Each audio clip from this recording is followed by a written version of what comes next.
여러분, 날씨가 너무 더운데, 안녕하신가요?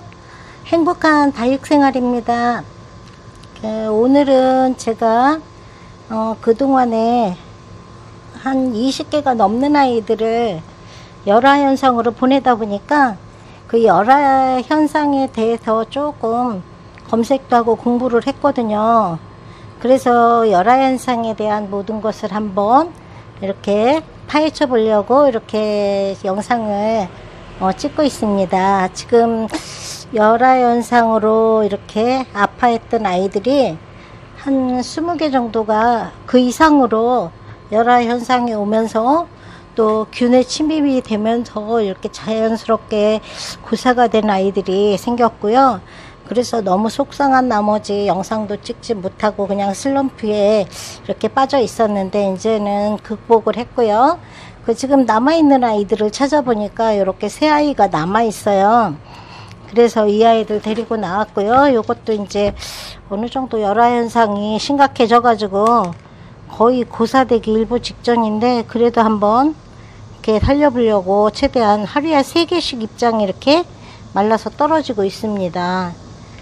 그래가지고 이 아이도 열화현상이 굉장히 심각한 거고요. 그리고 이 아이도 지금 이렇게 열화현상으로 인해서 처음에는 금 발현처럼 굉장히 예뻤어요. 근데 점점 이렇게 누추해져 가는 모양을 하고 있고요. 이 아이도 이제 열화현상인데 굉장히 스스로 버텨보려고 애쓰는 것 같아요.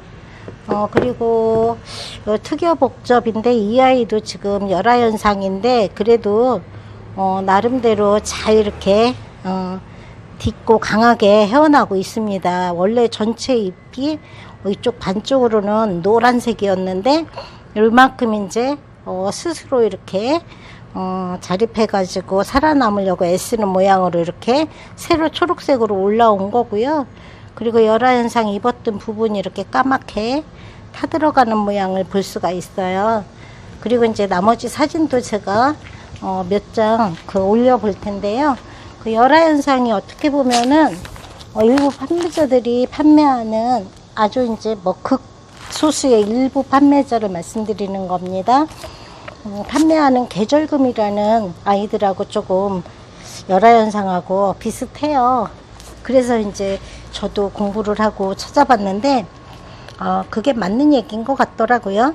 그 열화현상이 이제 다른 말로 또 말하자면은 황화현상이라는 말도 있는데 이것은 온도가 30도가 넘는 그 날이 계속 되어지면서 그 넘는 시간이 오래 지속되면서 화분 속이 아주 뜨거워지는 거죠.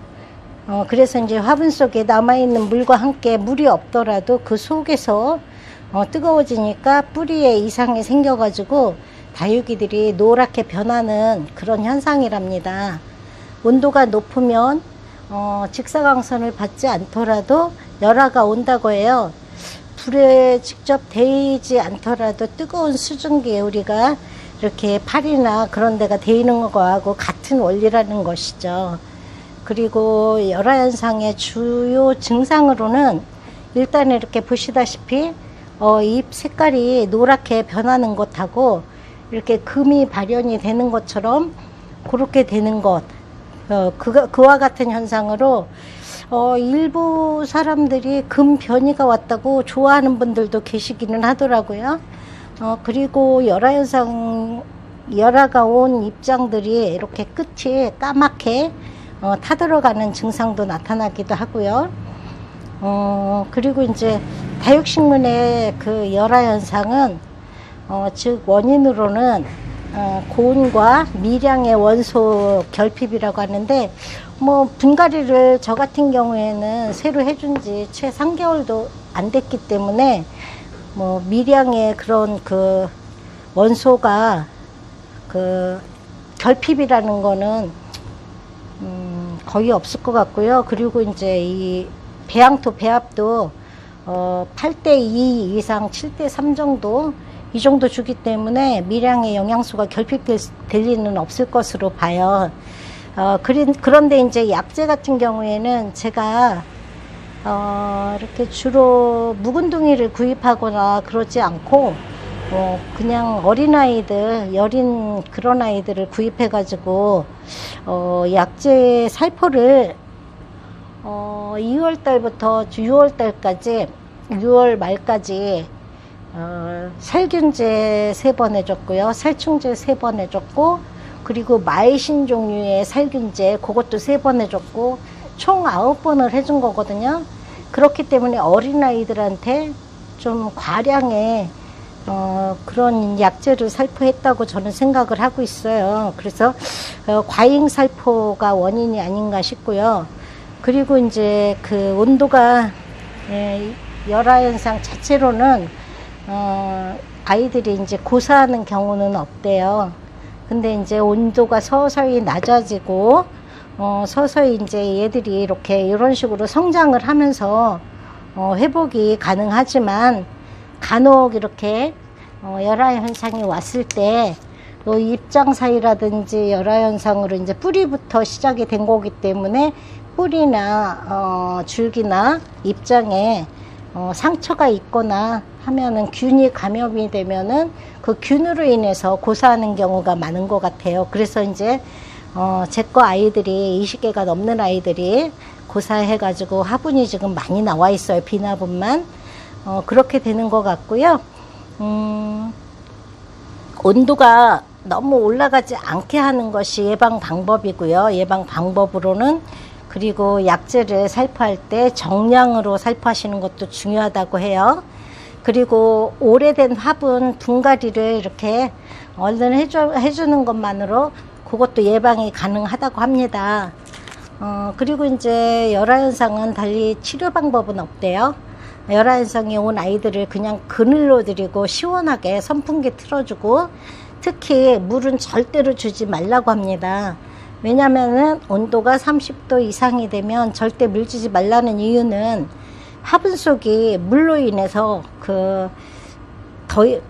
많은 뜨거움이 지속이 되는 거고, 물로 인해서 뿌리가 삶아지는 현상이 더 가속화가 되는 거죠.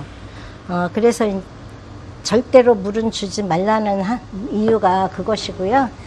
그리고 화분 중에서도 도자기 화분이 조금 더 심하다고 해요. 그래서 이제 토분이나 무광택 화분, 거의 토분같이 이렇게 광택이 없는 화분들, 이런 거, 또는 이제 물 빠짐이 좋고 입구가 조금 넓은 아이들, 그런 화분을 사용하는 게 좋다고 해요.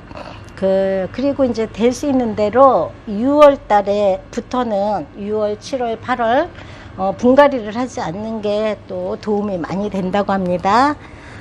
그리고 뿌리를 건들지 말고 부득이하게 분갈이 할 경우에는 전혀 뿌리는 건들지 말고 통째로 옮겨 심어주면서 뿌리를 튼실하게 그대로 유지를 해줘야 무름병이나 열화 현상도 방지한다고 합니다. 그리고 이제 중요한 얘기인데, 그 전에부터 이렇게 계절금이라는 거를 많은 분들이 예쁘다고 구입하는 경우가 많고, 계절금이 시중에 많이 나와 있더라고요.